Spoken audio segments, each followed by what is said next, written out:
What's up guys, and welcome back to every Soulsborne boss ranked best to worst. This is part 10, we're going to be going through 91 to 100. Yeah, so we're really digging into the shit bosses here. There's 17 left, and you know, probably some of them won't, most of them won't be a surprise to you guys, but yeah, I mean, obviously you've been here this long, so you want to hear the rest of the list? Yeah, this is us really getting into the bad side of Souls games. Yeah, the disappointing side, the things just would have been better if it wasn't their side. Yeah, so without further ado, we'll jump into this list. Yep. So, I feel like this boss shouldn't be called Aldia, it should be called Waste His Time 2014, because all this boss is just waiting, endless waiting. Not only that, they couldn't have been any fucking lazier with introducing this boss into the game. Sure, it was nice to have the update, and then we were thinking, oh cool, what's it gonna bring? But all it did was just bring a completely static fucking, like, character model that had like things poking out of it. Like, it didn't do anything. It didn't, when it moved, it didn't even like turn. It just blinked out and then blinked back in again.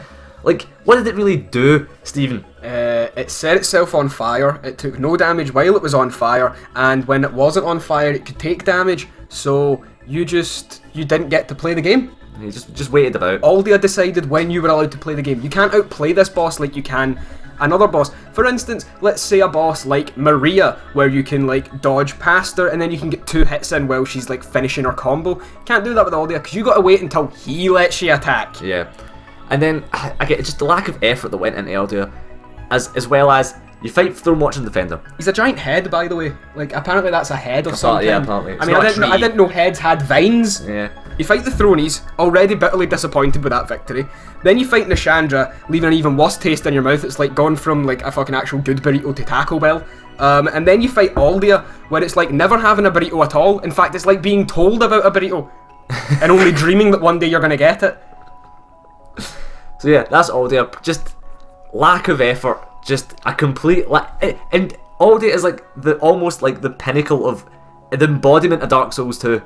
Yeah, just stale, stagnant, and shit. And coming in at number 92 is going to be the Ancient Dragon. A boss that we, I guess, overlooked in the top 10 worst bosses of Dark Souls 2. Yeah.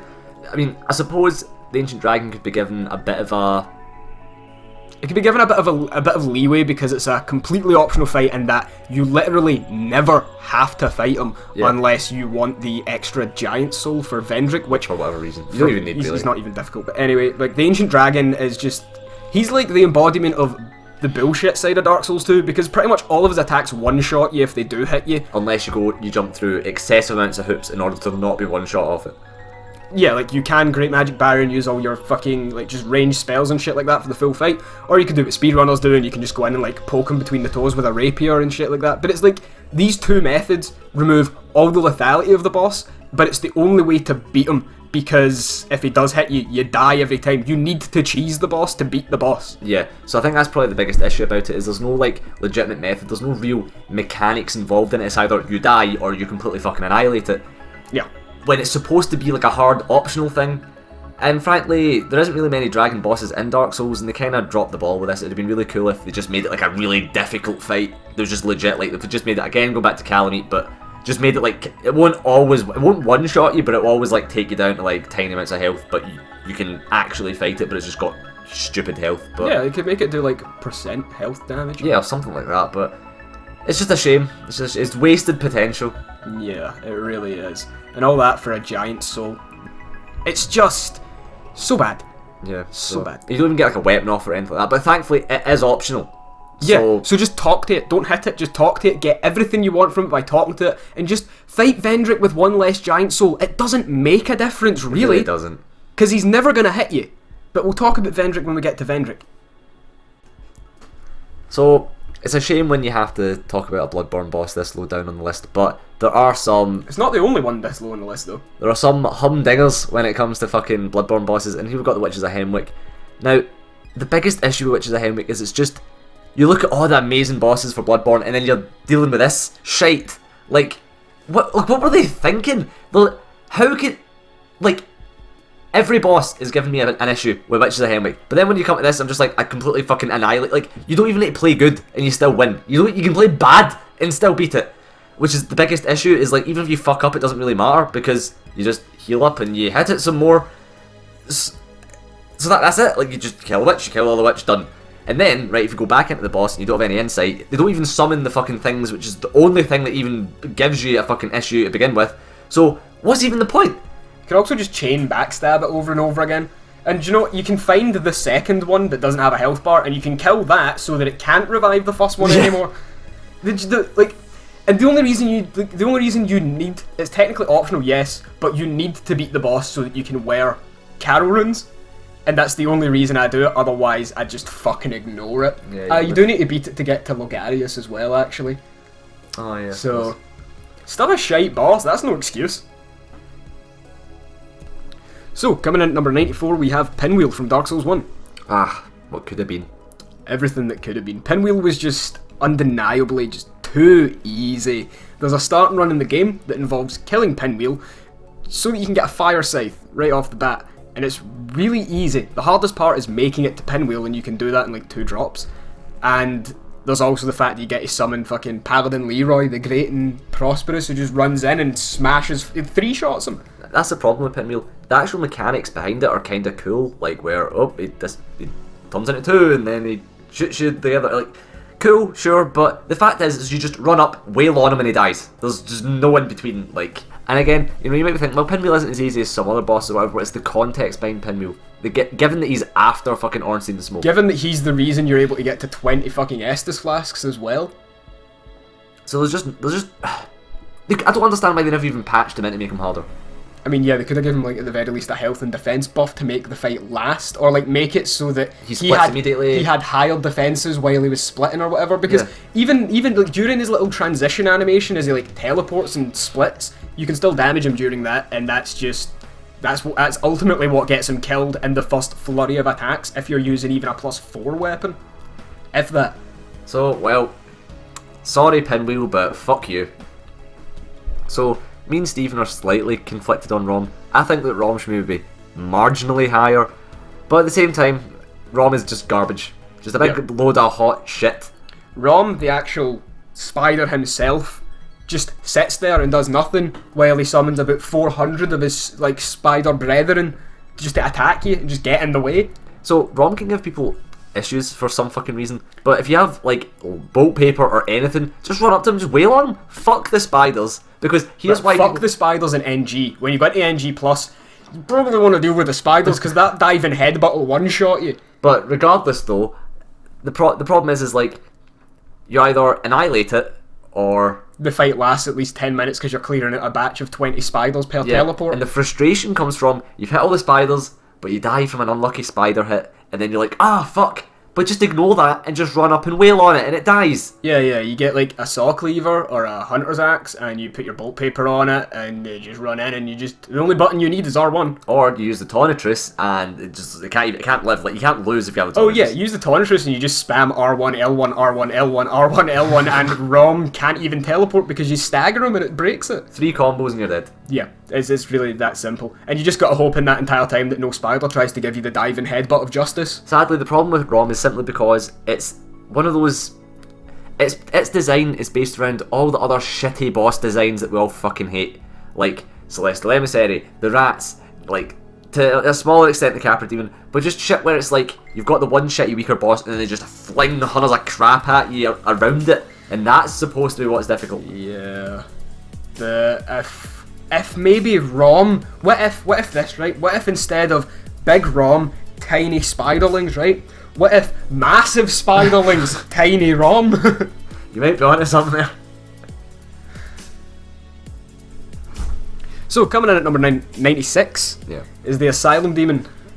So if you want to know in terms of this thing's design, what we think of it, just go back and read Fire Sage or Stray Demon. Stray Demon, yeah. So it's just an easier, shitter version of that. But there's another part of the Asylum Demon which makes it really bad. Out of all the first bosses, out of all the Souls games, the Asylum Demon is by far the shittiest. At the very least, you know, you had Vanguard and that was not great, but it was still very difficult for that point. And you were intended to die to Vanguard. And you got a reward if you did beat it. I mean, you still died, but at least you got rewarded for beating the boss that was meant to kill you. With Bloodborne, you've got the Cleric Beast or Gascoigne as your first boss potentially, and even fucking Pursuer or the Last Giant could potentially be a much more difficult boss. I think Pursuer is likely going to be your first boss in Dark Souls 2 if you go through like the random progression route, because he's going to pop up out of nowhere anyway. Yeah. But then you get to this piece of shit where the game literally gives you, just take off at least a third of its health in your first attack. And then all the weapons, you only need to hit it maybe 4 or 5 times to kill it after that anyway. I mean, unless you're the thief. So where the fuck do we start with this one? So, here's a boss that made it into our top 10 worst for Dark Souls 2. But I suppose now we can actually talk about why it's so fucking awful. I mean, not only did it make it into our top 10 worst for Dark Souls 2, it made it into our top 20 for worst across the entire series. Yep. And it's just the sheer lack of effort. And the way they try it embodies everything bad about Dark Souls 2, or just Dark Souls in general. And, like, obviously, for the average player, getting ganked is fucking awful. Obviously, some people enjoy it like we do, but... In PvP, I love it. When you're getting ganked off NPCs, and... Oh, just... Right, the main issue that I have with this fight is it's a gank, and it's got the typical problem that Dark Souls does to make its NPCs tougher than they actually should be. Gives them ridiculously high health, gives them fucking an insane god modifier on their poise stat and their damage and shit like that. And this is the perfect example of it. Fucking Sarah, the old explorer, the one that has the rapier and the fucking bow, has poise, and it's wearing a fucking leather armor set. And then we've got fucking Afflicted Grave Robber, the one with the 2 katanas and the what's it called set? The red and silver. Alva. The Alva set. I've wore the Alva set. You can take an R1 from a longsword if you're lucky. But I hit this fucker with a great club and he's just walking through it as if I tickled him with the arse end of a feather. Don't even get me started on Havel, he's just the exact same way you kill him in fucking Dark Souls 1. That's how lazy that is, just parry the fucker. Now, something interesting about this boss is they will never all 3 of them attack you at the same time. Yeah. Which is strange when Which is kind of stupid, because then if you're just fighting Havel and Alva, then what the fuck is Sarah doing with a great bow at the back? Just watching. Just watching. I've got him in my sights, I'll take the shot! Point is though, it's just, again, the sheer amount, the laziness, and then you get no reward. You get the fucking flower skirt, which does fuck all. Like, it's got a lot of durability. Oh, because that's an issue. Hold me back. So I mean, basically it's a gank, and it's not a fun gank, and shitty amounts of effort. Especially you have to go through that whole area before it. It's just so, everything about it, everything is just so bad. You can also get petrified while you're in there, because there's a couple of those little wandering spitball statues. But those worse bosses than it. There is actually 10 more worse bosses than it. So let's continue. And coming in at number 98 is Vendrick from Dark Souls 2, who couldn't be more of a disappointment. He's a prime example of how the quality of Dark Souls 2 was spread so thin through the entire game. Like, yeah. The fact that Veltstat was better than him, and before anybody gives me any of this fucking piss, he's in a weakened state. He can't attack. See these people that use the lore as an excuse for the game being shit. You realise that they could have just written the lore so the game was good. They could have made it so, oh well, when Gwyn gave part of himself, he lost his mind, which made him lose control, which made him more powerful. But you can use any shitty excuse to justify anything you want. The point is that Gwyn was still disappointing, and Vendrick is still ridiculously disappointing. Don't give me any of the crap lore behind it, because they could have written lore which made Vendrick good. Do you want to know how to beat Vendrick, by the way? Just hug his left ankle. He literally cannot hit you if you hug his left ankle. Yeah. You hug the outside of his left ankle and he can't touch you. He has 2 attacks in total. 2 attacks, and he can't hit you with either of them if you just hug his left ankle. Now, it doesn't even matter if you get the giant souls, because you can just hug his left ankle for longer. No, the giant souls aren't even necessary, because the first time you go in to fight Vendrick... Not anymore! Oh, but at the very least they did actually change that. Yeah, it used to be the first time you fought Vendrick, his defences would be minimum. So you just fucking annihilate him, so basically. If he somehow killed you, then you'd need to get the giant souls to do the same damage and stuff, otherwise he'd have like 16 or 32 times defense. But even if he does, you just hug his ankle for 16 or 32 times longer. He's just like, is so bad and such a...